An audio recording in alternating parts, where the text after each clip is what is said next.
dadku taamaya arkay dawladda Soomaaliyeed oo xoog leh define marka tiraado xoogga waxa uu haystaa in wax walba dawladda ay gacanta ku hayso xoogga kaas ma aha xoogga waa institution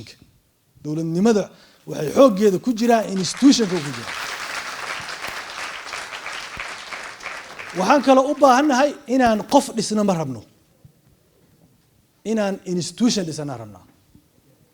qofkii dhahayo Cabdiraxmaan waa mucaarad ama wadajir waa mucaaradnimada annaga aan u socono waa constructive waa midda aad ku nimcaysanaysaan oo Norway aan ku joogno oo dawladdiina Norway check and balance in kaga hayaan mucaaradka in kaga hayaan haddii loo daayo awoodda nimanka xukunka haysta oona mucaarad check and balance ku sameeyaysan lahayn waxay rabaan iska sameey lahaayeen annaga waxaan rabnaa in la dhiso institutions ma rabno individuals in la dhiso haddii Cabdiraxmaan Cabshakuur bari xil ku guuleysto noolow iyo waar iyo adaa jiray haydhihinina igala xisaabtama waxa ammaanaha ii dhiibateen annaga waxaan rabnaa dawladda isla xisaabtamayo Sayyidina Umar Khadaab asoo khudbaynayo member ka hadlaya masaajidka dhexdiisa ayaa nin reer baadiya saa intuu fiiriyo oo khudbadaas ay ku dhageysanayna laba go oo dheeraad ah wadataa markaas wiilkiisa Cabdullaahi ay u jawaab markaas aabay waa nin dheero ana go'aygi ugu daray haddaan ku maqlaynaa hadal uu yiri marka Sayyidina Umar hadal qiimo badan uu dhahay wuxuu yiri la khayra fiikum in lam taquluha haddii aad idinku nasixinina khayr ma leedin wala khayra fiina oo dhahay in lam nasmaha annagana haddaan maqal wax khayr ma leedin dimuqraadiyadu oo wuxuu ku sameeyay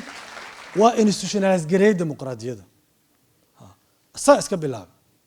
ma garat anaga marka waxaan rabnaa ma rabno in individuals la dhiso waxaan rabnaa in institution la dhiso waxaan kaloo rabnaa yaa aniga in nacamla in wax dad loogu dhiibo ma rabno oo waxa loyalty of quality meritocracy wax la yiraahdo dalalkan looga nool yahay hadda maaragtay ra'iisul wasaaraha Norway wuxuuna dad tacbaan u shaqaaleysiin karin oo cabinet dari kelima taqaanin because waxa waaye waa la xisaabtama baarlamaan accountability ajo bari hadii la xisaabtamo ma rabi inuu fashilmo marka the best quality inuu teamkiisa inuu raadsado waay in order to justify moogta inuu wax qabanayo marka yaa loyally ah muhiim ah inuu wax ku doorto wuxuu ku dooranayaa yaa qualify yaa wax qaban kara laakiin dadka hadda century-gan la jooga raba inay wax ku doortaan yaa in camleynaya yaa Facebook yaa amaanaya yaa iri waa fiicanta yaa iri noolow yaa ijecel ilaahan kugu dhaartee ma wax laga aamusi karaa wasaaradaha ugu muhiimsan ee dalkeena ee kiiga bal fiiriye dadka madaxda ka hay'adaha nabadgelyada dadka madaxda ka fiiriye anu ma rabo inaan qof xaqiro laakiin dad lagu soo xulay leadership iyo criteria madax banaani ma aha waan ogtihiin dadka Soomaaliyeedna waa ogyihiin Sayyidina Abu Dar al-Ghafari nin wuxuu ahay caalima saxaabi weyn ah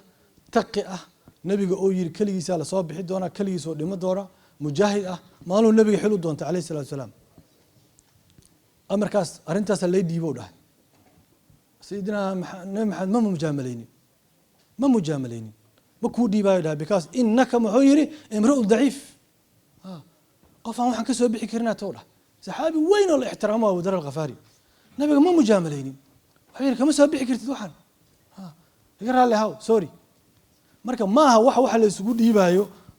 maaragtay yaa taageersan iyo yaa sacbiya maaha yaa challenge garay kara yaa ra'yiga ka duwan oo ka weyn keeni kara hadda ka hor khudbadeedii ku jirta baarlamaanka nabi Muuse ilaahay wuxuu yiri maaragtay ij'alni wasiira min ahli Haruna akhi ujdud bihi azri wa ashriku fi amri ilaahay waa weydiiyay waaya u rabtaa Harun huwa afsahu minni lisanan dhahay huwa afsahu minni lisanan waa iga balaaqa badan yahay dhahay wa quality ما هو walaalkay waa ma dhihin waa laga shakiyay marka walaaltinimo u rabaa leesir akhi alla walaalkiisu hay ma yoo dhahay waa afsax minni lisanan you justify marka waxa la rabaa marka quality in la isku doorto